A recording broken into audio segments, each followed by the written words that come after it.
Hello everybody, some kind of cyborg here, back with something a little different. For those that don't know, I'm a huge fighting game fan. Some of my fondest memories include sitting around with friends and family playing the early Killer Instincts, Street Fighters and Mortal Kombat. I even received a permanent scar and hearty concussion from headbutting the corner of a Tekken arcade cabinet in my youth. Those memories, and perhaps that concussion, infused in me a permanent love of fighting games. A genre where even the cabinets beat you down and leave you on the ground feeling like a budget Harry Potter. One of my favourite aspects of any new fighting game is the beginning. When you find a character you click with, you move on to linking your first combo to taking your first win. I enjoy the process that comes with learning a fighting game from the ground up. That being said, I appreciate how intimidating it can be for newcomers. Not just to a type of fighting game or particular series, but the genre as a whole. I'm here to guide the first few steps on your Multiversus journey so that before too long, you too will be spiking your opponents down into the pits of oblivion. The first rung on the fighting game ladder is, in my opinion, one of the most fun, and that's going to be picking your character. Most fighting game rosters adhere to certain archetypes of character, by which I mean their various moves and abilities lend themselves to particular playstyles and play patterns. Multiversus is no different.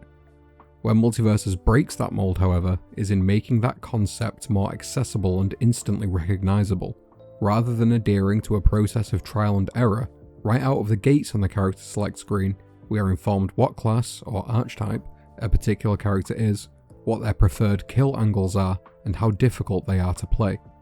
It is a perfect general summary of how you can expect a character to perform right out of the gates. Each class comes with their own strengths and weaknesses, and there is even some overlap of classes on certain characters. I'm going to break these down in a broad sense in the hopes that one of them speaks to you. Bruisers are the jack-of-all-trades type characters, capable of dealing good damage, pressure, and generally offering a strong kill potential. They aren't the most durable or the fastest, but where they lack specialties, they make up for it with consistently strong moves and abilities. They are without a doubt the most versatile members of the cast, capable of going on even footing with any of the more specialised characters. If you're looking to play a rounded character and employ a free-form game plan, then Bruisers may be for you. Assassins are the embodiment of speed, mobility, and overwhelming aggression. As a trade for these boons, they take increased damage from all sources. They are among the fastest characters in the game, and come equipped with tools that allow them to dip in and out of combat, as well as set up for kills with huge burst potential. A la Finn's gold, increasing his backpack damage and allowing him to purchase items, Arya doing increased backstab damage and setting up stuns on the opponent, and Harley rigging opponents with explosives to kill them off the top. If you're looking to play aggressively and enjoy the glass cannon playstyle, then Assassins may be for you. Tanks are the steadfast powerhouses of the game. Generally slower than most characters, they make up for this with sheer durability. A staple of the tank class is a heavier weight, which makes them much harder to kill, Iron Man and Superman being the first and second heaviest characters respectively, as well as armoured moves and powerful charged normals. Armour allows you to tank one hit without being knocked out of your attack, and correct usage of this trait can see you come out on top when trading blows with the opponent. Wonder Woman can even infuse allies with armour. If you want staying power combined with single blows that can mete out considerable damage and kill potential, tanks may be for you. Mages are the zone control specialists of the game. Capable of laying traps and filling the screen with projectiles, a mage's opponent must run a curated gauntlet of hazards to even get the opportunity to fight back, and even then, that may be just as planned. Mages excel at keeping an opponent out and dictating the pace of the game, narrowing an opponent's possible angles of approach and then exploiting their missteps. This is balanced by having lengthy cooldowns and a generally lower weight, making them easier to KO if your opponents can ever get close enough. If you're looking to work to a strategic game plan, want to control the flow of the match, then mages may be for you. Last but not least, we have supports, and they excel at, you guessed it, team support. This is a role capable of outputting consistent damage and various debuffs on the enemy, as well as saving their allies. They generally have weaker kill potential and offstage recovery than other classes, though this is offset by their ability to set up damage on opponents for an ally to finish them off and saving their friends in moments of peril. They generally set up the stage with obstacles that make it much harder for enemies to aggress on their allies. Similar to mages, they have the potential to dictate the flow of a game in favour of their allies, and are more than capable of defending themselves when necessary. If you believe in the power of friendship, then supports may be for you. Now, onto the gameplay itself. Multiversus is a platform fighter with heavy roots in and inspiration drawn from the Super Smash Bros. Series of fighters.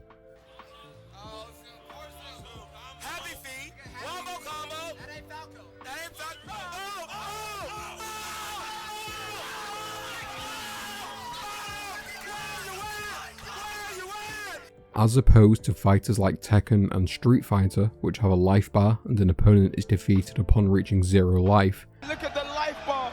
Oh my goodness! Platform fighters generally don't have life bars, with most modern releases adopting the Smash style of damage calculation. Starting at 0, a player's damage percent increases as they take damage. As that number builds on a character, they will be flung further and further across the stage until they hit a blast zone at the sides, top, or bottom of the screen. Sending an opponent into a blast zone is how you win in Multiversus. I'm going to go over the fundamental tenets of Multiversus, though I also suggest hitting up the advanced tutorials to get a feel for yourself. I will be covering the basics here and will cover more advanced options in future videos. Characters in Multiversus exist on a 2D plane and are free to move anywhere within that space. Each different character has a different base move speed and can use dodges to close gaps faster. All characters get access to a double jump, with the character going higher with a longer press and falling shorter on a quick press. Some characters can even hover to stay in the air longer. Whilst in the air, a character can perform 2 dodges in any direction and 2 special moves before hitting the ground, though you can throw out as many normal attacks as you like. Each character also has the option to fast fall when airborne. That's when you quickly hold down at the apex of the jump to approach the ground faster. Use fast falling to your advantage by messing with your opponent's timing. Charge an attack mid-air and then drop like a boulder on them to deliver it. If you get an opponent off stage, challenge them by hovering above, and then when they think they've reached safety, hit them with a fast fall down normal to spike them off stage. Multiversus has also incorporated momentum into its movement system. For example, if you dodge forwards and then immediately jump, your character will maintain that momentum through the air to move even further. You can once again use this to mix up the timing of your approaches to leave your opponents guessing. Combining these options and getting familiar with how your character moves is one of the most important aspects of Multiversus. Don't be afraid to experiment. Instead of simply walking over to your opponent, try faking them out with some jumps, get just inside their range and then dodge out. Experiment with fast falling and momentum jumps to change the timing of your attacks.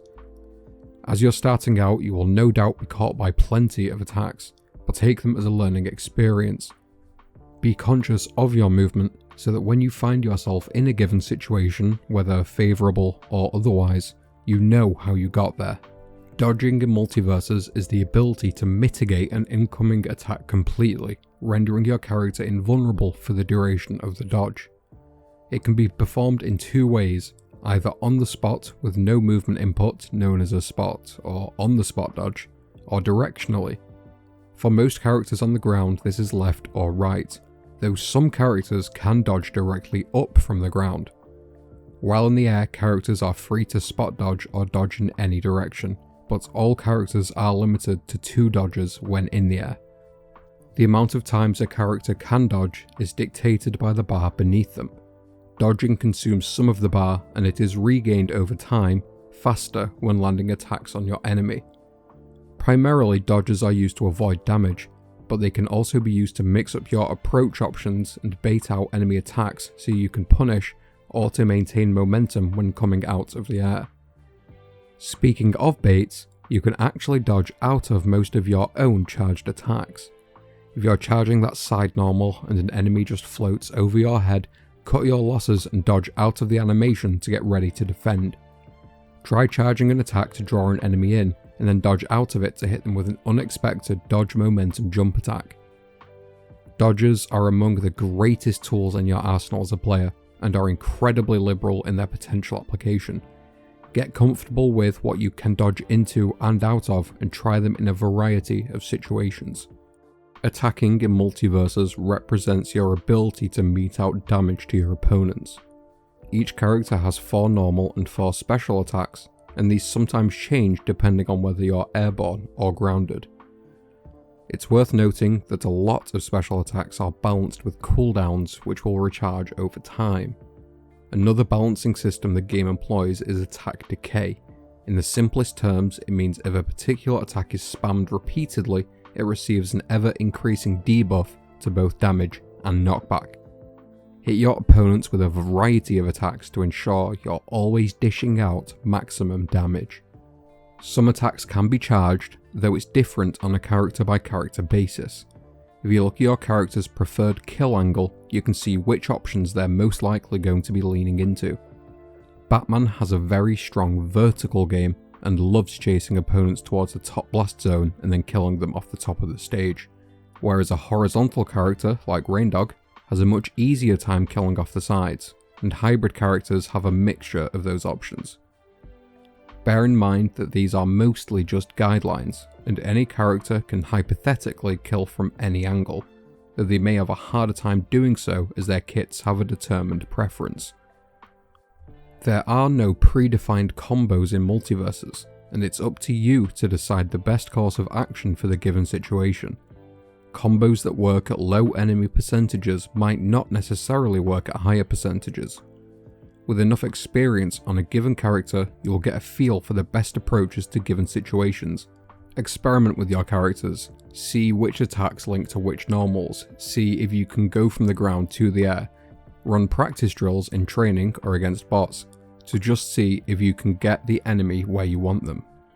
Also, something I think worth mentioning is an attack known in platform fighters as a spike.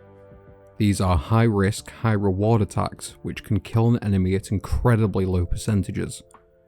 A spike can be performed by most characters by hitting an airborne down normal. It's a great way of finishing off opponents who are struggling to get back to the stage, but it does put you in a position where they could do the same. Keep track of how many jumps, dodges and specials an enemy has remaining, and take advantage with a killer blow. Speaking of offstage shenanigans, characters can use their specials to recover back to the stage with greater safety. If you find yourself offstage, an up special can be a great way to recover high above the opponent and negate spike potential.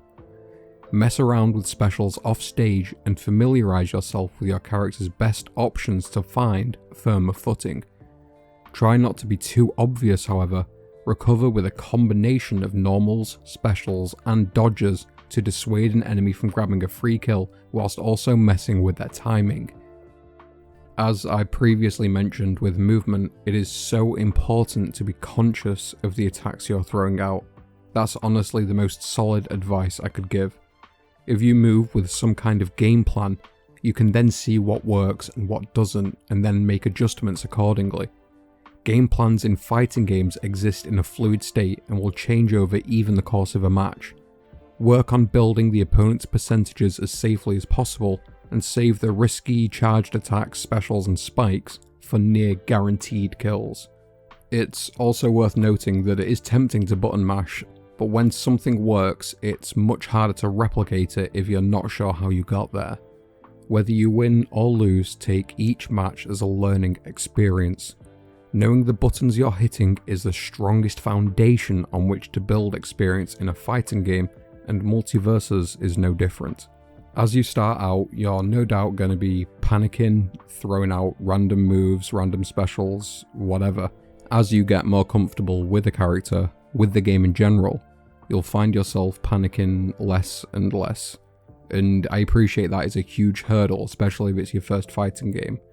But with time, practice, dedication, eventually you'll be throwing out the moves you want to throw out when you want to throw them out. The perk system in Multiversus is fairly unique among fighting games, and its inclusion allows players to further lean into specific playstyles and strategies.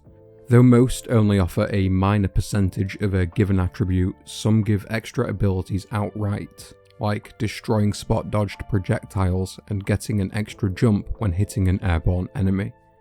In 2v2s, the effect of perks picked by both you and a teammate becomes stacked, conferring greater boons and attributes.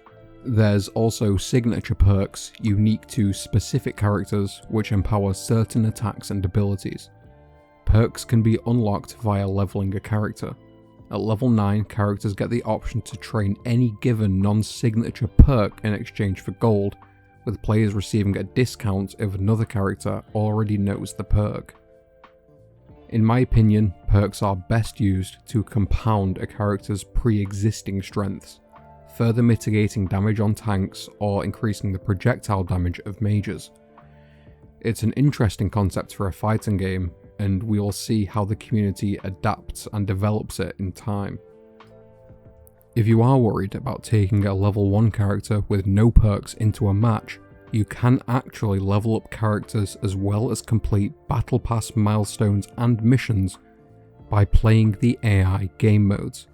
It's not only great practice, but it means you'll be cruising through character levels and Battle Pass progression in no time. Finally, let's talk about the lab very briefly. The lab in Multiversus is an absolutely phenomenal player resource. I spend a lot of time here learning my own characters inside out as well as those I'm likely to face. In the lab you have access to the entire roster of characters free of charge. You can select bot behaviour to get a feel for various approaches, damage to see the killing power and combo potential of characters, as well as toggles to check if a combo is an inescapable true combo. It's the perfect area to familiarise yourself with a character's kit, practice recovering from offstage, momentum-based movement, fast-falling attacks, etc. I implore any new player to spend time in the lab because practice truly does make perfect. And there you have it folks. If you've enjoyed the video or learned anything, please do consider leaving a like. Subscribe and comment if you'd like to see content similar to this. Until the next time folks, take care and have a good one. Peace.